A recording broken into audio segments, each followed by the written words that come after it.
Well, I've just got back in from a walk that I've just done with a friend of mine today.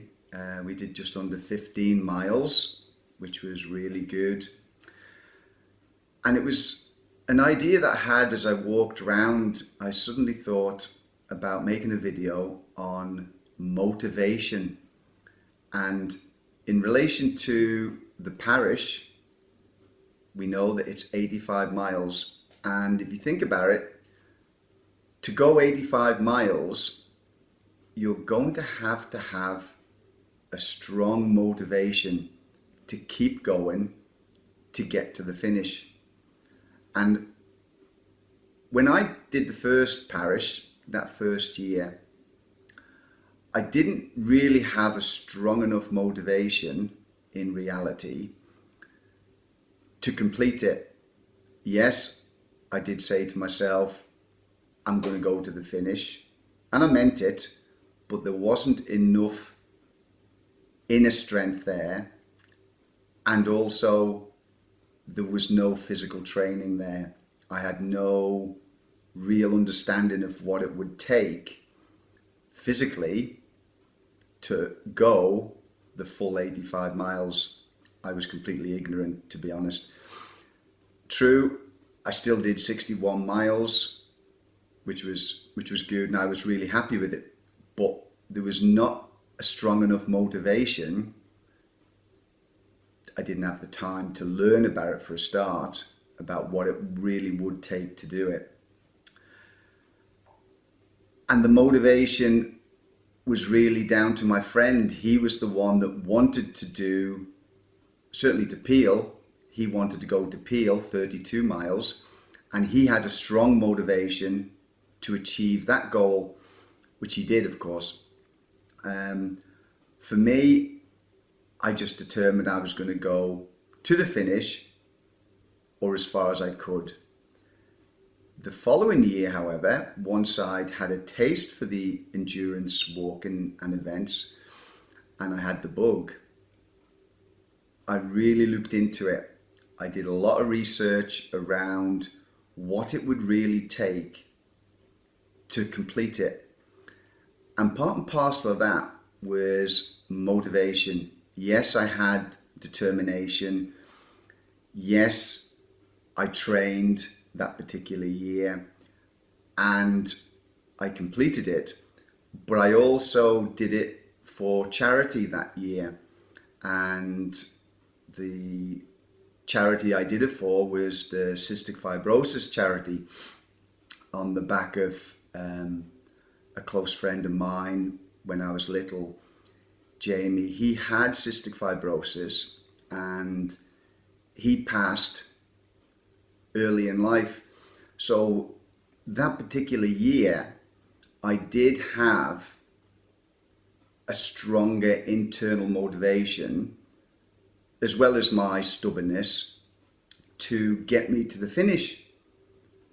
And I know a lot of other people do the walk for charity, and that gives them a strong enough motivation to keep going when it gets tough.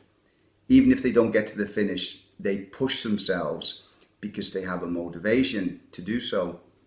And I know other people, they do it because they have perhaps someone close to them who has passed on, and they do it in the memory of that person. So again, they have a strong internal motivator that when things get tough, probably out by Jerby, Bride and Andreas, round about the 50-mile mark, they keep going. They have the strength and the fortitude to just keep pushing on. So I think that's a thing that can be borne in mind. If you're going to do it, try and figure out what your motivation is for doing it. And if you internalize it and reflect upon it, that will help you when it does get tough for you. So motivation is a big element in being able to do the full 85 miles in particular. And in tandem with that, what I would say is that if you have patience, the quality of patience, that's going to help you no end. Because obviously, yes, you're going to develop your mind, get the nutrition correct for you, whatever that is, what works for you. And you're going to experiment with like the clothing that you'll be wearing and practice with the clothing that you're going to be wearing so that you're comfortable in it. So you're going to have to do patiently all the training. Bearing in mind, like now with Shelley, she's started her proper training 6 months out from the actual event. And I know 6 months doesn't seem like a long time, but it is. If you're an impatient person, I know you want to get there to June now, and you want to be able to get on the start line and do it now, but you've got to be realistic. You do have to build up patiently your mental strength, your physical strength. So with the training, week by week, I think you'll see from the videos that we've been doing around Shelley's training, bit by bit, she's improving. Her distance is getting further. Her times are getting quicker. She's improving no end, but she needs to be patient, knowing there's still nearly 5 months to go. Part of that is she doesn't have to do too much too quick.